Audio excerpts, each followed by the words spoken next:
तो चल रहा था हमारा magnetic effect of electric current, हम लोग कर रहे थे और यहाँ तक कर लिया, मोटर तक कर लिया। आगे चलते हम लोग। आगे चलने से पहले एक चीज और पढ़ते हैं। क्या दे रखा है कि जिस तरह से करंट चलता है तो मैग्नेटिक फील्ड बनता है, और करंट जो होता है, flow of charge in a conductor is called current. Charge होता है, पॉजिटिव और नेगेटिव चार्ज होते हैं। क्या देखा गया कि हमारे बॉडी के अंदर भी नर्वस सिस्टम होता है, और नर्वस सिस्टम जो है बेसिकली वो चार्ज ही होता है, पॉजिटिव एंड नेगेटिव चार्ज का पंप लाइन है। बॉडी में जो नर्व होते हैं हमारे, अगर कहीं पे भी चींटी काटेंगे तो फौरन ब्रेन को पता चलता है। वो कितना जल्दी चलता है, वो एक इम्पल्स चलता है इलेक्ट्रिक करंट के हिसाब से। इलेक्ट्रिक करंट जितना स्पीड से चलता है उसी के स्पीड से करंट चल एक इम्पल्स जाता ब्रेन तक। तो जो हमारा नर्वस सिस्टम है वो सोडियम एंड पोटेशियम का आयंस का पाइप होता है, यानी आयंस का एक कॉम्बिनेशन होता है जो जाता है। तो हमारे बॉडी में भी चार्ज का फ्लो होता है। चार्ज का फ्लो का मतलब हमारे बॉडी में भी करंट बनता है, और जब हमारे बॉडी में करंट चलता है तो हमारे बॉडी में भी मैग्नेटिक फील्ड बनता होगा। हमारे बॉडी में जो मैग्नेटिक फील्ड बनता है वो दे रखा, कितना बनता है हमारे बॉडी में मैग्नेटिक फील्ड बनता है, और कितना मैग्नेटिक फील्ड होता है। Magnetic field inside the body, magnetic field of human body, human body is 1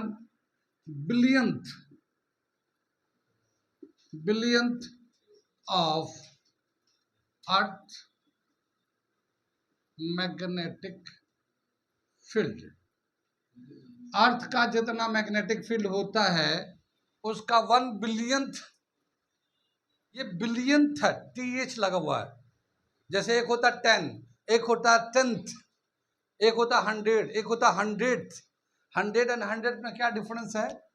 100 ये ऐसे लिखते हैं 100 को, और एक लिखते हैं 100,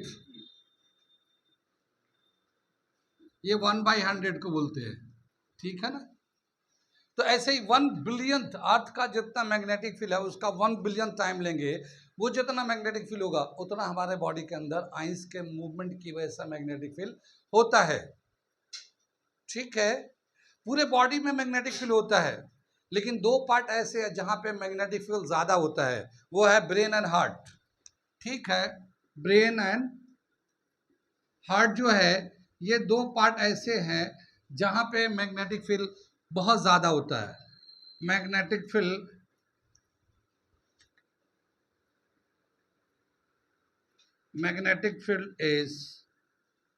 is stronger in brain and heart, ठीक है ना। कितनी बात में ब्रेन में और हार्ट में सबसे ज्यादा मैग्नेटिक फील्ड होता है। वैसे पूरे बॉडी में होता है। जो हेल्दी बॉडी होता है उस बॉडी का मैग्नेटिक इमेज बनाया गया है MRI। MRI जानते क्या होता है? फुल फॉर्म है इसका मैग्नेटिक रेजोनेंस इमेजिंग। क्या मतलब हुआ? हम लोग बोलते हैं MRI करा लेते हैं, यहाँ पे दर्द रहता है तो MRI करा लेते हैं। क्या मतलब हुआ कि हमारे जो हेल्दी बॉडी होता है हर पार्ट का MRI कराया गया है, या MRI का बना के उसका इमेज निकाला गया। जैसे ECG कराते ना, हार्ट का होता है ECG कराते हैं, ऐसे ही पूरे बॉडी का MRI कराया गया है। MRI करके उसका एक मूवमेंट होता है, वो जो लाइंस होते हैं उसका इमेज निकाला गया है। अगर हेल्दी होगा तो वैसा लाइन होगा, और अगर किसी पार्ट में कोई डिफेक्ट आ रहा है या प्रॉब्लम आ रहा है तो वो इमेज उस तरह का नहीं आएगा। कितनी बात में। अब जैसे बहुत लोगों को गर्दन में दर्द रहने लगता है, हाथ में सनसनाहट झंझनाहट रहने लगता है, ठीक है, तो MRI कराते हैं यहाँ का स्पाइनल कॉर्ड का, MRI करा के लाते हैं। फिर देखते हैं कि वो इमेज जो आ रहा है वो कैसा आ रहा है, नॉर्मल आया या नॉर्मल से हट के आ रहा है, अगर हट रहा तो कितना हट रहा, कितना प्रॉब्लम है। तो ये MRI जो है ना एक कराया जाता है, मेडिकल में यूज़ होता है।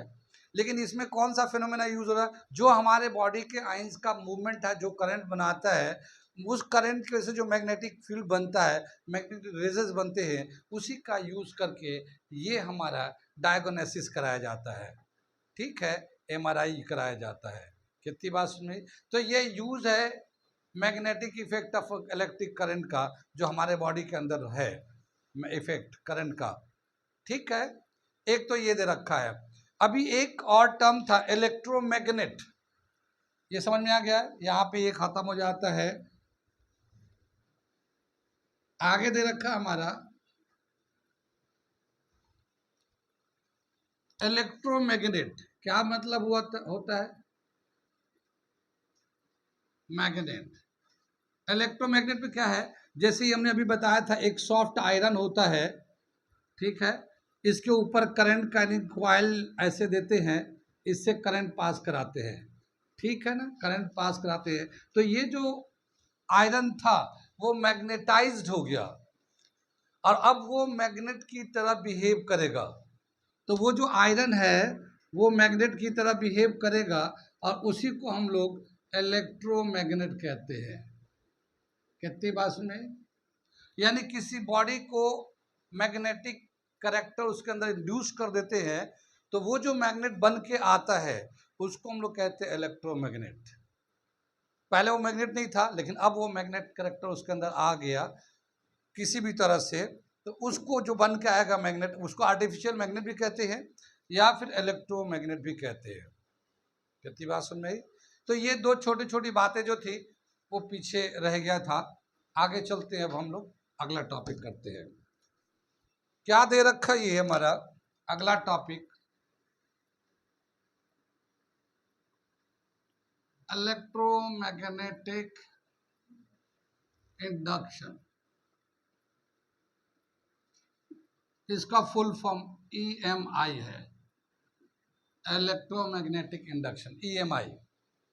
बड़े क्लास में जाएंगे तो पढ़ेंगे इसको और बहुत अच्छे से। यहाँ पे भी थोड़ा सा दे रखा, हम लोग देखते हैं। EMI क्या है, इलेक्ट्रोमैग्नेटिक इंडक्शन, यानी मैग्नेट से करंट इंड्यूस्ड कराया जाता किसी बॉडी के अंदर। ठीक है, मैग्नेट से करंट इंड्यूस कराया जाता है, उसी को हम लोग कहते हैं इलेक्ट्रोमैग्नेटिक इंडक्शन। इंडक्शन का मतलब होता है किसी के अंदर वो आदत आ जाना। ठीक है, इंडक्शन का मतलब किसी के अंदर किसी करैक्टर का आ जाना। जैसे बहुत सारे बच्चे शुरुआती दिनों में बहुत सारे आदतों से बच्चे रहते हैं शुरुआती दिनों में, लेकिन जैसे जैसे उम्र बढ़ते जाता है और दोस्ती यारी होने लगती है, तो अलग अलग टाइप के लड़कों से दोस्ती हो जाती है, फिर नए नए उसके अंदर करैक्टर आने लगते हैं। जो सबसे कॉमन करैक्टर है सिगरेट स्मोकिंग, बहुत कॉमन हो गया है। भाई बच्चा जब छोटा होता है तो सिगरेट वेट नहीं पीता है, लेकिन क्या होता है कुछ बड़ा हो जाता है, फिर दोस्ती यारी हो जाती है, तो कुछ ऐसे बच्चे होते हैं जो सिगरेट पीते रहते हैं, और जो कुछ बच्चे ऐसे होते हैं जो नहीं पीते, मगर साथ बैठना उठना होता है तो कुछ दिन के बाद उसको भी आदत पड़ जाती है। ठीक है, तो वो आदत उसमें आ गया है, वो इंड्यूस्ड हो गया, वो पहले से था नहीं, उसकी वजह से आ गया है, तो इसको बोलते हैं इंडक्शन। ऐसे ही बोला क्या कि मैग्नेट से करंट इंड्यूस्ड होता है, कुछ ऐसे बिहेवियर या फेनोमेना या कुछ ऐसे एक्टिविटी है, अगर वैसा करेंगे तो एक मैग्नेट से करंट इंड्यूस हो जाता है। इसके बारे में सबसे पहले बताया माइकल फैराडे ने 1831 में। माइकल फैराडे 1831 में। एसी और एस्टेड कब बताया था, ठीक है ना, और एस्टेड ये 1820 का है और ये 1831, 11 साल बाद। ठीक है ना, जस्ट रिवर्स कंसेप्ट आया। वहां करंट से मैग्नेटिक फील्ड बनता था, यहाँ मैग्नेट से करंट इंड्यूस्ड होता है। ठीक है ना, मैग्नेट से करंट बनता है इसमें, और यहाँ करंट से मैग्नेट बनता था। कितनी बात सुन रही, ये दोनों जस्ट अपोजिट है। माइकल फैराडे ने सबसे पहले बताया कि करंट से मैग्नेट से करंट बनाया जाता है, माइकल फैराडे ने और भी बहुत सारे काम किए जिसमें एक नाम था इलेक्ट्रोलिसिस, बताया था हमने, अभी बताए थे, इलेक्ट्रोलिसिस पे भी काम किया था। आगे चलते हम लोग, क्या बताया माइकल फैराडे ने और कैसे बताया कि मैग्नेट से करंट इंड्यूस्ड होगा। ये भी एक इत्तेफाक था, ये भी एक इत्तेफाक था, मगर वो इत्तेफाक हम लोग बाद में डिस्कस करेंगे। क्या बताते हैं कि वो कोई चीज़ को अगर गिराएंगे तो ऊपर से नीचे जाता है, तो स्पीड उसका बढ़ता है या घटता है? स्पीड बढ़ते जाता है। लेकिन अगर रिंग को, किसी रिंग को गिराया जाए और नीचे मैग्नेट हो, मैग्नेट रखा हुआ है, एक रिंग गिराएंगे तो उसका स्पीड घटेगा या बढ़ेगा? क्या देखा गया, उसका स्पीड घटेगा, स्पीड घटता है। जैसे से वो नीचे जाएगा वैसे वैसे स्पीड घटते जाएगा। अब वो उसको समझाने के लिए माइकल फैराडे ने कई सारे एक्सपेरिमेंट किए हैं, और वो एक्सपेरिमेंट क्या क्या हुआ वो मैं बताता हूँ, जिससे उसने बताया कि मैग्नेट से करंट जनरेट करते हैं। ठीक, इसे मैं मिटा दूं। सबसे पहले जानते हैं गैल्वेनोमीटर। गैल्वेनोमीटर का नाम सुना है आपने? गैल्वेनोमीटर जो है ना एक डिवाइस है, कुछ इस तरह का डिवाइस है ये। यहाँ पे जो है ना नंबर लगे होते हैं, जैसे 0 1 2 3, इधर लगे थे 1 2, ऐसे इधर 1 2, यहाँ से ये एक सेंटर है, ये इंडिकेटर होता है इस तरह से, जैसे गाड़ियों में भी देखते हैं स्पीडोमीटर में आता है ये। ठीक है, इसका क्या बताया कि ये जो गैल्वेनोमीटर होता है, इसके अंदर अगर थोड़ा सा भी करंट कहीं से भी आए, ये हम लोग 20 से लगाते हैं ऐसे, ठीक है ना, ये बॉक्स के अंदर वैसे आता है, इस तरह से पूरा बॉक्स में सेट आता है। गैल्वेनोमीटर के अंदर का जो स्ट्रक्चर वो बड़े क्लास में पढ़ेंगे, लेकिन क्या बताया कि अगर थोड़ा सा भी करंट कहीं से भी आ जाए इसके अंदर, तो ये जो इंडिकेटर है या तो राइट में या फिर लेफ्ट में डिफ्लेक्ट करता है। ठीक है, यानी थोड़ा सा भी करंट अगर आएगा तो ये डिफ्लेक्ट करेगा राइट में या लेफ्ट में। इसी डिफ्लेक्शन को देख के बताते कि इसके अंदर करंट आ गया। ठीक है, तो galvanometer it deflects when a small current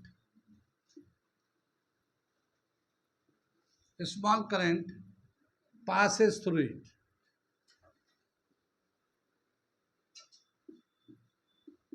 अगर एक छोटा सा भी करंट पास करेगा तो ये डिफ्लेक्ट करेगा।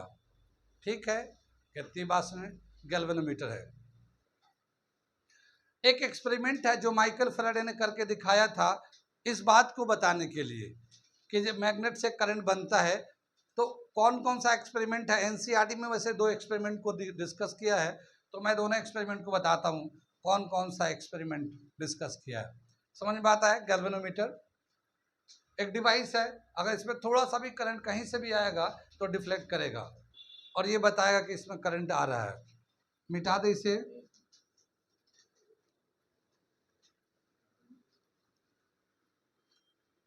एक एक्सपेरिमेंट जो दे रखा है उसका हम बता रहे कौन सा है। ये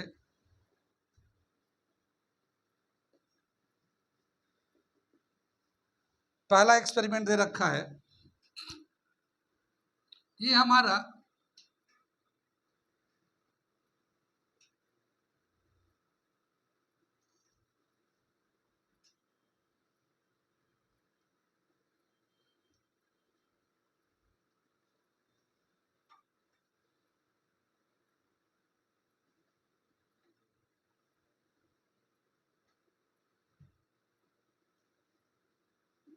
ये गैल्वेनोमीटर है, ये गैल्वेनोमीटर है।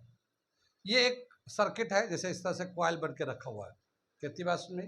अभी इसमें कोई भी ये जो इंडिकेटर है ये 0 पर है, इसका मतलब है कि इसमें कोई भी करंट नहीं है।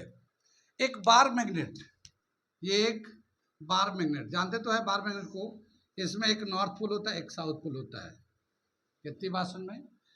ये बार मैग्नेट में क्या होता है कि इसमें से नॉर्थ से मैग्नेटिक लाइन ऑफ फोर्स निकलता है और साउथ में इंटर करता है। कितनी बात सुन रही? ऐसे बहुत सारे मैग्नेटिक लाइन ऑफ फोर्स निकलते हैं और इस तरह से चलते हैं। छोटे से छोटे और बड़े से बड़े मैग्नेटिक लाइन ऑफ फोर्स होते हैं। जितना दूर तक मैग्नेटिक लाइन ऑफ फोर्स होगा वहां तक उसका फील्ड कहलाता है। कितनी बात सुनी? आगे चले हम लोग, दिख रहा नहीं ये? ठीक। अब क्या बताया कि अगर इस बार मैग्नेट को अभी ऐसे ही रखा हुआ है तो इसके कुछ फ्लक्स या कुछ, ये जो फ्लक्स कहलाता है, ये जो मैग्नेटिक लाइन ऑफ फोर्स होते हैं, magnetic line of force is called flux. ठीक है, मैग्नेटिक लाइन ऑफ फोर्स को फ्लक्स बोलते हैं। Unit of flux is weber. Unit of flux weber कहलाता है। फ्लक्स को फाई से दिखाते हैं, इसका फॉर्मूला बी ए कॉस थीटा। ठीक है, बी मैग्नेटिक फील्ड होता है, ए एरिया होता है। मैग्नेटिक फील्ड और एरिया के बीच में कितने का एंगल होता है, वो कॉस थीटा लेते हैं। ये हम लोग बाद में डिस्कस करेंगे। ठीक है, ये आपके कोर्स में नहीं है मगर ये फॉर्मूला लिख दिया। ठीक है, ये दो चीजें लिखिए, मैग्नेटिक लाइन ऑफ फोर्स को फ्लक्स बोलते हैं और उसका यूनिट होता वेबर। ऐसा सिस्टम में आगे चले, क्या देखा गया है कि इस बार मैग्नेट को यहाँ पे और इस कॉइल को यहाँ पे रखा गया है तो इस गैल्वेनोमीटर में करंट जीरो दिखाता है। गैल्वेनोमीटर में करंट कितना दिखा रहा है? जीरो। अगर इस बार मैग्नेट को करीब लेके जाएं, इस बार मैग्नेट को, जैसे यहाँ था बार मैग्नेट, यहाँ से उसको करीब लेके जा रहे हैं तो क्या देखते हैं कि ये गैल्वेनोमीटर का इंडिकेटर एक तरफ घूम जाता है। ये जो यहाँ था अब वो यहाँ की तरफ इधर आ गया, इधर की तरफ बेंड कर गया। कब? जब मैग्नेट को इसके करीब ला रहे थे तब। अब जब इसके करीब ला रहे हैं तो ये इधर डिफ्लेक्ट कर रहा है। जब डिफ्लेक्ट कर, इसका मतलब क्या हुआ कि इसके अंदर करंट है। ये करंट कहां से आया? उस मैग्नेट के मोशन की वजह से आया है, क्योंकि जब वो रेस्ट में था तब तो नहीं दिखा रहा था।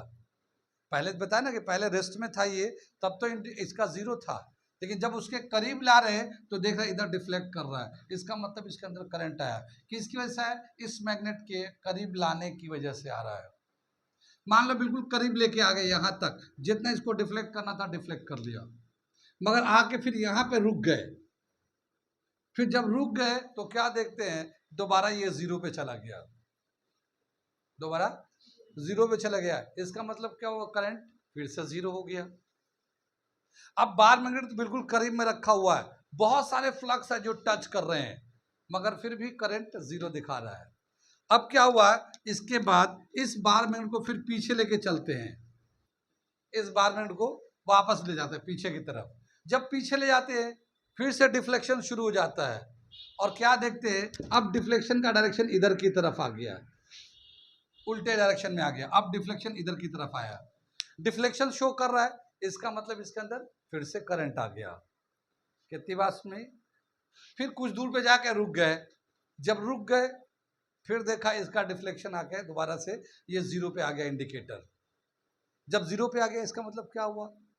करंट फिर से जीरो हो गया। क्या समझ में आया इतनी देर बातों में कि जब हम उसको करीब ला रहे थे तब तो करंट बन रहा था, और जब करीब में ला के रुक गए तो जीरो हो गया। जब पीछे जा रहे थे तब तो करंट बन रहा था, लेकिन जब जाके रुक गए तो फिर जीरो हो गया।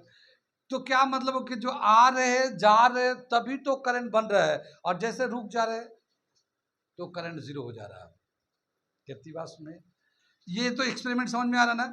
या फिर बार मैग्नेट को ऐसे ही रखा जाए, ये जो कॉइल है इस कॉइल को पहले पीछे ले जाते हैं, तब भी देखते हैं इसके अंदर डिफ्लेक्शन हो रहा है।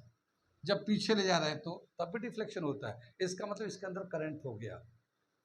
ठीक, फिर कहीं जाके रुक जाते हैं, यहां पे आके रुक जाएंगे, फिर ये जीरो पे चला जाता है, जीरो पे चला गया, इसका मतलब करंट फिर से जीरो हो गया जब ये रेस्ट हो गया। तो फिर अगर आगे की तरफ ले जाएंगे मैग्नेट की तरफ, फिर देखते हैं करंट फिर से आ गया, फिर डिफ्लेक्शन दिखा रहा है, और फिर जब लेके करीब तक आएंगे तब तक डिफ्लेक्शन होता रहेगा, जब करीब आकर रुक जाएंगे तो फिर जीरो हो जाएगा।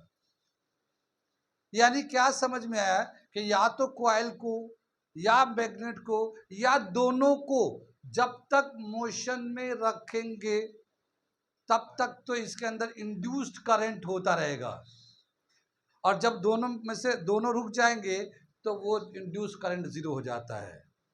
ये ऑब्जर्वेशन माइकल फैराडे ने देखा, बताया। क्या बताया उसने, यहां से स्टेटमेंट क्या बताया उसने, वो मैं लिखने जा रहा हूं। ये तो एक्सपेरिमेंट था इसका। इसके बाद ये जो ऑब्जर्वेशन हुआ उसको बताने जा रहे हैं। क्या बताया उसने, if there is relative velocity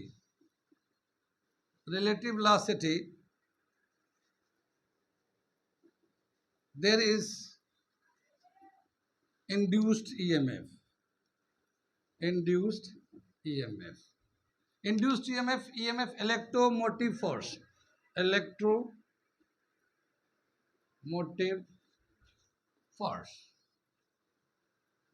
ठीक है ना, इलेक्ट्रोमोटिव फोर्स। इसको हम बोलते हैं laws of Michael Faraday, rules of Michael Faraday. तो क्या क्या रूल्स बताया है, वो हम जो रूल्स है या ऑब्जर्वेशन है वो मैं लिख देता हूं। कौन कौन सा रूल बताया। The induced EMF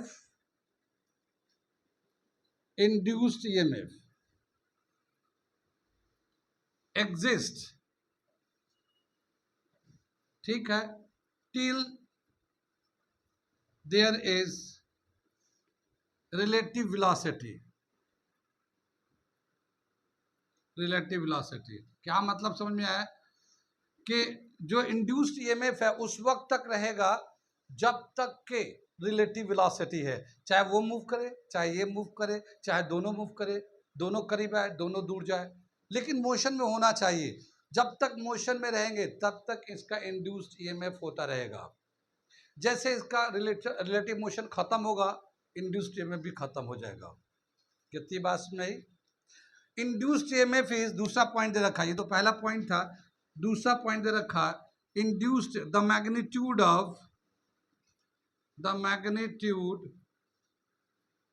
of induced EMF is directly proportional to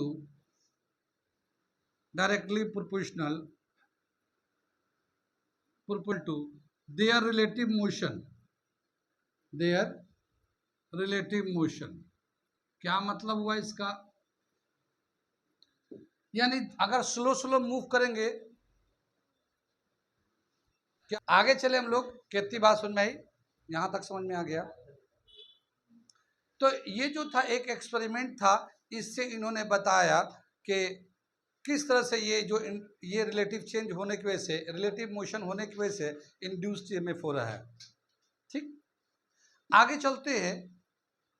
मैं थोड़ा सा ऊपर से अपर क्लास से बता दे रहा हूं, ठीक है, उसका रिलेशन आपके कोर्स में नहीं है तो मैं उसका रिलेशन लिखा देता हूं, ठीक है।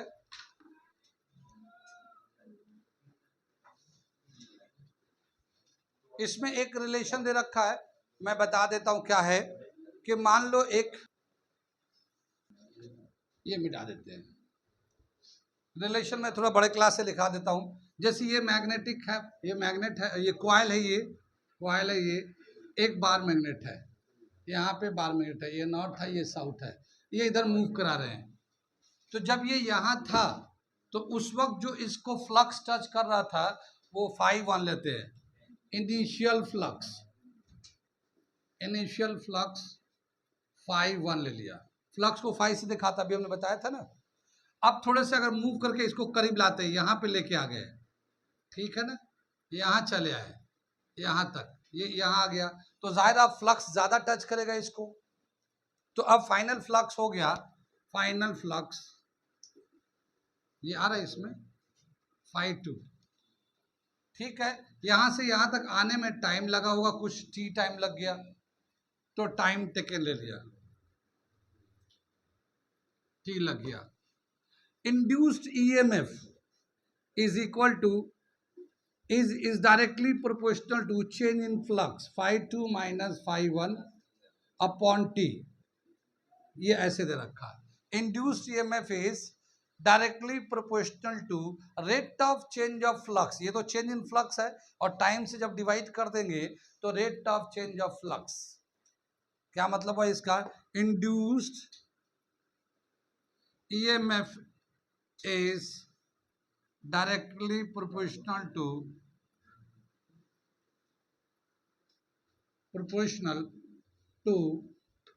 rate of change of flux, rate of change of flux।